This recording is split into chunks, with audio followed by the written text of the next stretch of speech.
తిరుపతి జిల్లా పుల్లంపేట మండలం కృష్ణంపల్లిలో స్థల వివాదం కారణంగా జరిగిన ఘర్షణలో రాచబోయిన రామచంద్ర అనే వ్యక్తి తీవ్రంగా గాయపడ్డారు. తనకు చెందిన 2 సెంట్ల స్థలం ఆక్రమణలపై ప్రశ్నించగా ఉదయం పొలానికి వెళ్తున్న తమపై నారీ రమేష్తో పాటు పలువురు కట్టెలతో దాడి చేశారని బాధితుడు తెలిపారు. రాజంపేట ప్రభుత్వ ఆసుపత్రిలో చికిత్స పొందుతుండగా అక్కడికి వచ్చి దాడికి యత్నించారని ఆరోపించారు. ఈ ఘటనపై బాధితుడి ఫిర్యాదు మేరకు పుల్లంపేట పోలీసులు కేసు నమోదు చేసి దర్యాప్తు చేపడుతున్నారు. అది అసలు కృష్ణంపల్లి ఉండేది ఎగవరెడ్డిలో. మేము అదే పనికి పోతా ఉంటే మధ్యలో ఆపి వాళ్ళ కొడుకులు వాళ్ళు ఒక 5-6 మంది వచ్చి మమ్మల్ని కొట్టినాడు. కొట్టిన తర్వాత బండిలో బిస్కెట్ వేసి సైకిల్ మోటారు ఒక ట్రాక్టర్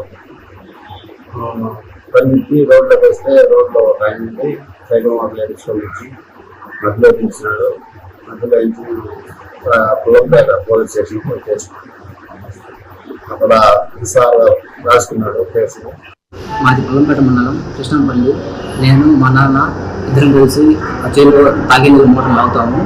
కాబట్టి పొద్దున్నే పని ఉంటే మోటార్ లాగేదానికి కృష్ణంపల్లికి వెళ్ళున్నాము. అక్కడ కృష్ణంపల్లిలో ఒక 5-6 మంది మనుషులు వచ్చి, అంటే first plate Chandramouli, first plate Santosh, first plate తెల్లైన అంటే సంతోష్, చంద్రమౌళి వాళ్ళ నాన్న, వాళ్ళ ముగ్గురు ప్లస్ నారే రమేష్ వాళ్ళ భార్య, తెల్లైన వాళ్ళ భార్య, మొత్తం 5-6 మంది వచ్చి మా నాన్నకి దాడి చేసి కడుతూ కొట్టినారు. కడుతూ కొట్టేళ్ళకి మా నాన్నకి కంటి మీద గాయం జరిగింది.